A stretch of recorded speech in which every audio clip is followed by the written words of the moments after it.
Subscribe कीजिए channel को और प्रेस करिए बेल आइकन ताकि हर अपडेट आप तक पहुंच सके। बिस्मिल्लाहिर्रहमानिर्रहीम। अबरहा सबा हबशी जो नजाशी यानी हबशा के बादशाह की तरफ से यमन का गवर्नर था, जब उसने देखा कि अहले अरब खाना काबा का हज करते हैं तो उसने सना जो यमन का एक शहर है उसमें एक बहुत बड़ा गिरजाघर यानी चर्च तामीर किया और चाहा कि अरब का हज उसी की तरफ फेर दे। मगर जब इसकी खबर बनो कनाना के एक आदमी को हुई तो उसने रात के वक्त गिरजाघर के अंदर घुसकर उसके क़िबले को गंदगी से पलीत कर दिया। जब अबरहा को पता चला तो वो सख्त ग़ज़बनाक हुआ और 60,000 का एक लश्कर जर्रार लेकर काबा को ढाने के लिए निकल खड़ा हुआ। उसने अपने लिए एक ज़बरदस्त हाथी भी चुन लिया जिसका नाम महमूद था। उसके लश्कर में कुल 9 या 13 हाथी थे। अबरहा यमन से यलगार करता हुआ जब मक्का के बिल्कुल करीब मुहम्मिस पहुंचा तो उसने यहाँ पड़ाव किया। उसके लश्कर ने आसपास मक्का वालों के जो जानवर ऊँट वगैरह चर चुक रहे थे सबको अपने कब्जे में ले लिया। उन जानवरों में 200 ऊँट तो सिर्फ अब्दुल मुत्तलिब के थे। फिर अबरहा ने अपना खासिद हुनाता हुमैरी को मक्के वालों के पास भेजा कि मक्के के सबसे बड़े सरदार को मेरे पास लाओ और ये भी ऐलान कर दो कि मैं मक्का वालों से लड़ने को नहीं आया, मेरा इरादा सिर्फ बैतुल्लाह को गिराने का है। हाँ, अगर मक्का वाले उसको बचाने के लिए आए तो यकीनन मुझे उनसे लड़ाई करनी पड़ेगी। हुनाता जब मक्के में आया और लोगों से मिला जुला तो मालूम हुआ कि यहाँ का बड़ा सरदार अब्दुल मुत्तलिब बिन हाशिम है। यह अब्दुल मुत्तलिब से मिला और शाही पैगाम पहुँचाया, जिसके जवाब में अब्दुल मुत्तलिब ने कहा कि वल्लाह न हमारा इरादा से लड़ने का है न हम में इतनी ताकत है। यह अल्लाह का हुर्मत वाला घर है, उसके खलील हज़रत इब्राहीम अलैहिस्सलाम की ज़िंदा यादगार है। अल्लाह अगर चाहेगा तो अपने घर की आप हिफाजत करेगा, वरना हम में तो हिम्मत व क़ुव्वत नहीं। हुनाता ने कहा, अच्छा तो आप मेरे साथ बादशाह तक चलिए। अब्दुल मुत्तलिब उसके साथ गए। अबरहा ने जब उन्हें देखा तो हैबत में आ गया। अब्दुल मुत्तलिब गोरे चट्टे खूबसूरत और मजबूत क़ुव्वत वाले हसीन और जमील इंसान थे। उन्हें देखते अबरहा तख़्त से नीचे उतर आया और फर्श पर अब्दुल मुत्तलिब के साथ बैठ गया और अपने तर्जुमान से कहा कि इनसे पूछ कि ये क्या चाहता है। अब्दुल मुत्तलिब ने कहा, मेरे 200 ऊँट जो बादशाह ने ले लिए हैं वो वापस कर दिए जाए।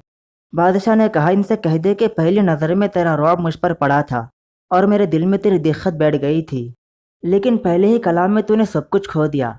अपने 200 ऊँट की तो तुझे फ़िक्र है और अपने कौम के दीन की तुझे फ़िक्र नहीं। मैं तो तुम लोगों का इबादत खाना तोड़ने और उसे खाक में मिलाने के लिए आया हूँ।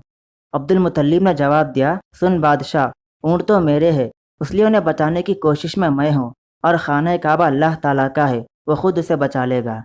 इस पर यह सरकश कहने लगा कि अल्लाह भी आज उसे मेरे हाथ से नहीं बचा सकता, नऊज़ु बिल्लाह। अब्दुल मुत्तलिब ने कहा, बेहतर है वो जाने और तू जान।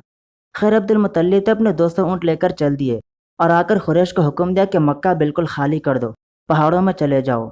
अब अब्दुल मुत्तलिब अपने साथ खुरैश के खास लोगों को लेकर बैतुल्लाह में आए और बैतुल्लाह के दरवाजे का कुंडा थाम कर रो रो कर और गिड़गिड़ा कर दुआएं मांगनी शुरू की कि बारे ताला अबरहा और उसके खूनख्वार लश्कर से अपने पाक और इज़्ज़तदार घर को बचा ले।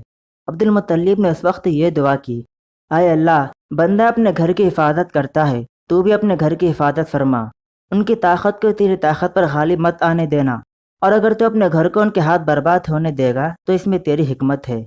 अब अब्दुल मुत्तलिब ने बैतुल्लाह के दरवाजे का कुंडा हाथ से छोड़ दिया और अपने तमाम साथियों को लेकर आसपास के पहाड़ियों की चोटियों पर चढ़ गए। दूसरी सुबह अबरहा के लश्कर में मक्का में जाने की तैयारियां होने लगी। अपना खास हाथी जिसका नाम महमूद था उसे तैयार किया गया। लश्कर में तैयारी हो गई और मक्का की तरफ मुंह उठाकर चलने की तैयारी की।